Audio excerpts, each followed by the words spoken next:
Hi and welcome to CBN4's Primetime news package for this evening. One man is dead and another left in critical condition following a traffic accident which occurred on the EO Labeler Highway at Jimit on Wednesday evening. The accident occurred at about 6:30 in the evening with a Suzuki Vitara registration number PG699 driven by Jerry Mitchell of Bellevue Chopin, who resides at Chegol, and a Yamaha scooter TT871 which was being ridden by Kalan Etienne of Campbell and Kester Germain of Mau as his pillion rider. Police PRO Pelham John Baptist noted that at the time of the incident, Jerry Mitchell was traveling southwards while Kalan Etienne and Kester Germain were traveling north. Jerry Mitchell sustained minor injuries while both men who were on board the scooter were transported to the Accident and Emergency Department of the Princess Margaret Hospital. On arrival, Kalan Etienne was officially pronounced dead by a medical doctor, while Kester Germain received medical attention and subsequently admitted. In relation to the death of Kalan Etienne, a coroner's inquest will be convened while investigations are ongoing. Marissa Stedman met with the father of the deceased, Kendi Etienne.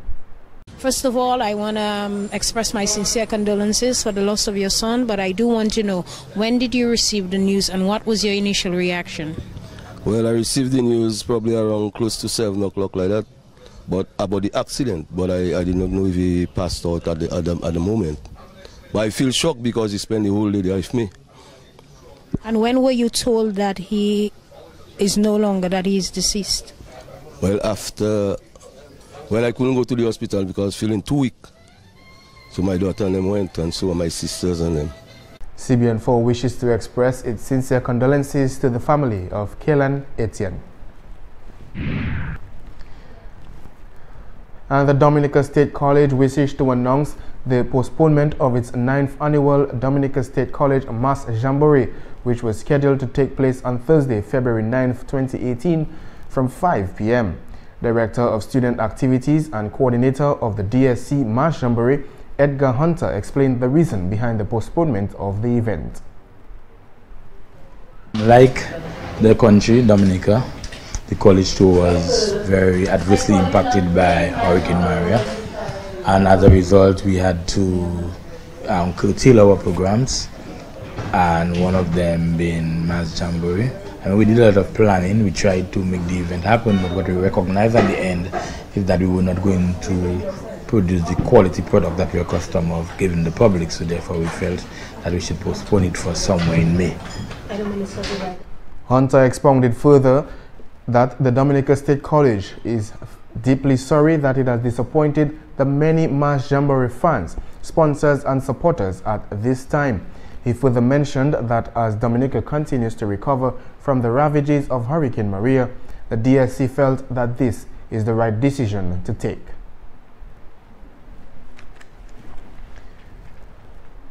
And Calypsonian Comforter says that he has been participating in the Calypso show for many years and has seen little growth of the art form. He believes that the Dominica Calypso Association must look at ways and means to promote Calypso in such a way that ensures Calypsonians can grow within the association. Association to respect we the Calypsonians and to pay attention to our cries and even our needs.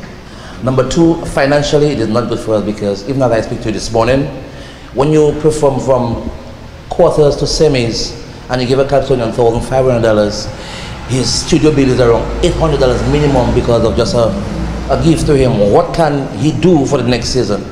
How can he present another song? Where do we go from here? No, we are the one who get left out on Sunday night or on Saturday night. Where do we go from there? Can we go to a studio tomorrow and do another song? No.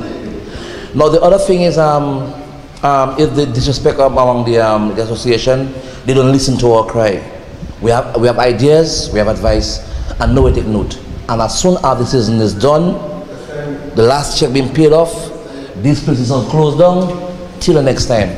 But sad to say, I consider us who are left aside as Calypso Paris. And because we love the art form that much, they take advantage on us.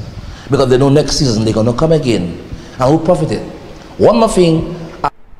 Comforter noted that Calypsonians are the mouthpiece of the nation. He revealed that while many Calypsonians sing about the corruption in government, there is corruption within the association.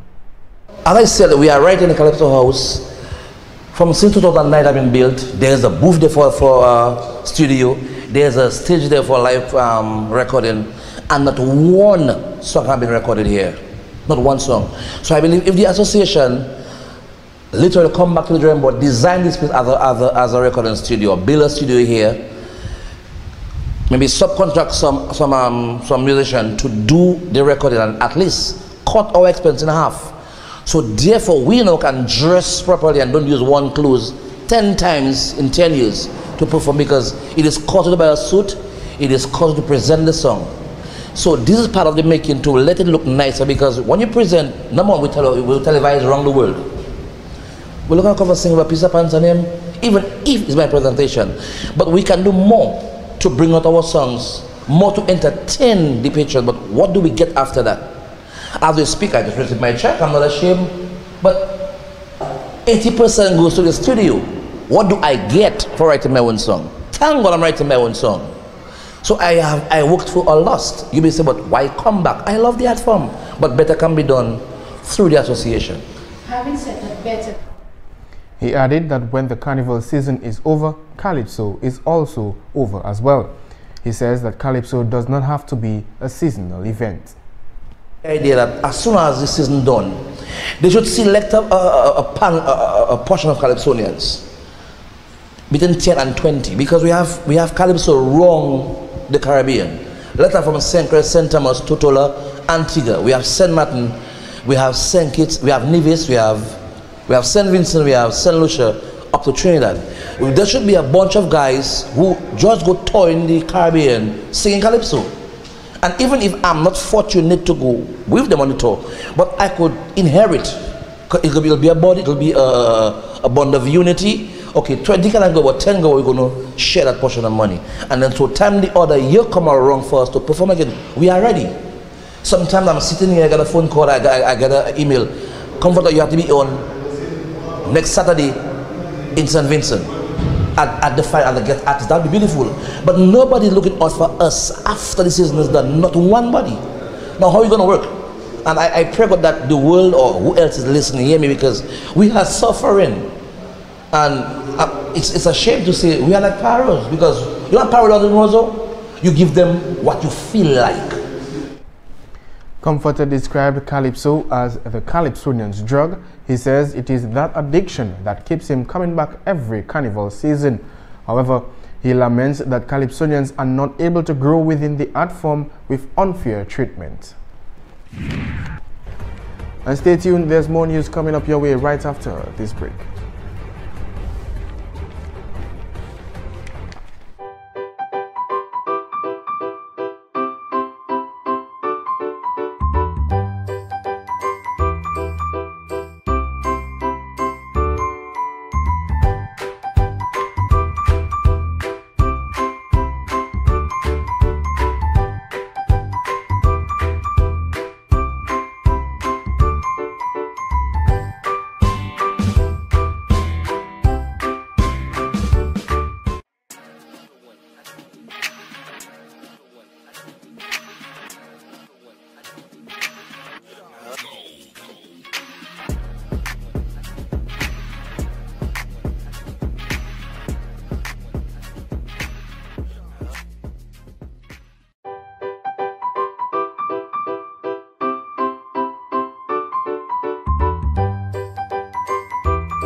And welcome back.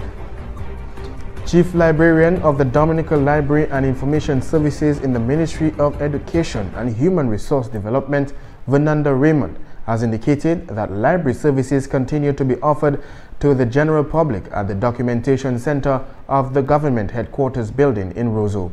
In November 2017, persons were informed that services will be offered at the Documentation Center due to the extensive damage suffered by the public library. The chief librarian mentioned a few of the services that are currently being offered by the library and information services. Started first in November 2017 with reference services, and we have graduated or progressed as of last week Monday with loan services as well.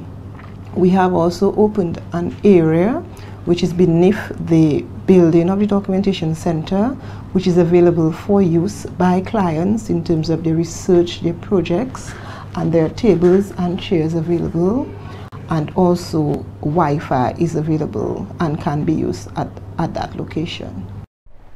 Raymond said the staff members have been able to assess the collections of the public library to verify exactly which materials that were lost. She also notes that a list of subject areas were created to look at the rebuilding collection. She went on to state some of the other options available at the documentation center. Those that can access or is able and has internet access, we have our website, and through our website our online public access catalog or OPAC is available and will inform of the material that we have available for loan.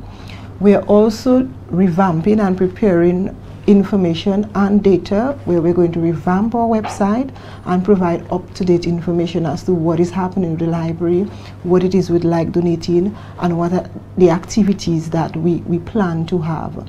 The public library is also carrying out right now an evaluation and technical assistance to all schools on island, which includes both primary and secondary schools. They have assisted some schools in terms of cleaning of the library, weeding of their collection, reshelving of their books. And library skills program for the grade 6 students have started. That we're working closely with the principals of the school. Once they are in agreement that we can go ahead and keep the skills, a date is set and officers go to carry the key skills which are needed for our students to support them for the national. Raymond indicated that over 2,000 Dominican materials were salvaged from the public library in Roseau. And the Minister for Trade, Energy and Employment, Honorable Ian Douglas, has stated that there is a great need for skilled workers in Dominica at this point in time. The president of the Builders and Contractors Association recently echoed the same sentiment, stating that we don't have enough skilled workers to meet the demands here in Dominica. That's very true. Obviously, we don't have the amount of skilled persons needed. The government has gone full throttle into the rebuilding and the building back better process. And all over the country, there's evidence of the rehabilitation of especially properties and other areas devastated by tropical hurricane Maria. So definitely the amount of work that is available now and especially being provided by the government to build back homes and other government business, government offices and business places, definitely. Even works like the building of the hotels that had started before Hurricane Maria have recommenced. So definitely, for sure, there's a great need, especially for skilled workers in Dominica at this point in time. Dominica, hit by a monster Category 5 hurricane, is currently in the rebuilding and restoration process. Douglas believes that the private sector should jump on these opportunities and make the right and wise decisions in attaining skilled workers to meet the demands. I mean, a lot of it has to do with the private sector. The government itself doesn't have a building firm. The Building and Contractors Association is largely a private sector organization, so they in turn would have to seize the opportunity and take advantage of the opportunities being created now in the building and contracting sector, and literally import workers if they have to meet the demand of various clients in Dominica at this point in time. When asked about the government's involvement in shouldering some of the responsibility to getting skilled workers on the island, the minister noted that the government is not in any way looking to compete with the private sector. He further stated that the government is not a contractor. It has the responsibility to ensure that all the citizens of Dominica are well employed. And also in the news, the Concerned Citizens Movement of Dominica has sent out what is described as a follow-up action in addition to a letter that was sent to the chairman of the Electoral Commission for comprehensive electoral reform before the next general elections. The president of the Concerned Citizens Movement, Loftus Duran, indicated that the follow-up action is in the form of an online petition. The Concerned Citizens Movement said in a recent statement that no tangible actions has been undertaken towards implementing recommendations to achieve comprehensive electoral reform. Duran noted that the CCM sent the letter to the chairman of the Electoral Commission on January 8th.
The president of the movement said that his group has given the Electoral Commission some time to review and digest the letter sent on the 8th of January in hopes of a response.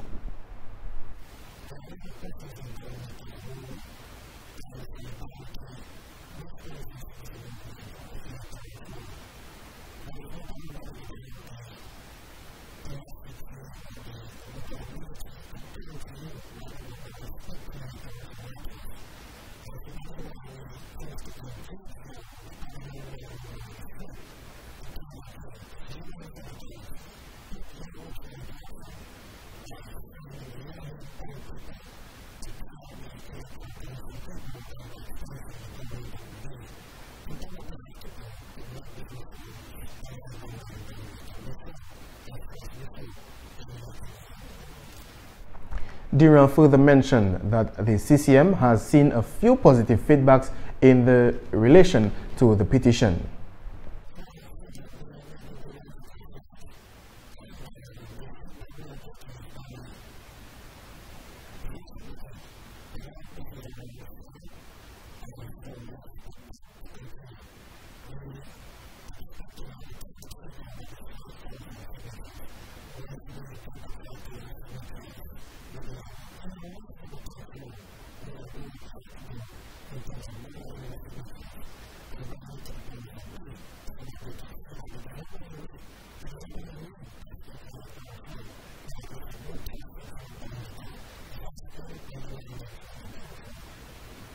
For persons who wish to be on board with the Concerned Citizens Movement, Duran gives more details on how and where to find the online petition form. Persons who wishing to come on board in terms of that solidarity move with us, we have on our Facebook page already the petition is set up. It is, you just go to Concerned Citizen Movement and there you will read about the petition, and also not just reading, but more importantly, there is an area where it is asking you to sign in. So you click that sign in button and you can do your registration from there. The recent letter from the Concerned Citizens Movement underscores that electoral observer missions of the Organization of American States and the Commonwealth Secretariat have made recommendations to the government of Dominica and the Electoral Commission in 2014. And that takes us to the end of today's Primetime News package. On behalf of the entire CBN4 staff, I am Alan Christopher saying thank you for watching.